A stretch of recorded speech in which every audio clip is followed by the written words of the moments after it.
imetokea Nyali. Walikuja na majamaa, walikuwa watu wengi, ameshikwa yeye peke yake na undercover. Walikuwa na mabunduki wakina mapistols. So wamelalishwa wote chini, akachukuliwa yeye peke yake, akaambiwa ataje namba yake ya Airtel na Safaricom, akataja, akaambiwa jina lake, akataja jina lake kamili, Amin Mohamed Alawy. After hapo akabebwa, na kuanzia hapo hatujawahi kumwona tena. Na mpaka leo tunatafuta, siku 2 ya 3 ndio yaelekea. Hapa 2011 as a refugee.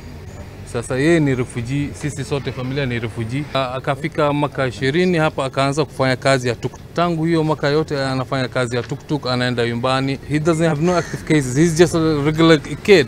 He goes to work, comes back home, eat. He sometimes even provide for his own mom. That's how we live. So this is the first case ambayo tumepata in the year 2024. So we are calling upon the Inspector General, the DCI. We are calling upon the government iweze kutusaidia tuweze kujua kuhusiana na kupotea kwa kijana huyu. So we are not pointing fingers to anyone. We are here to ask for help.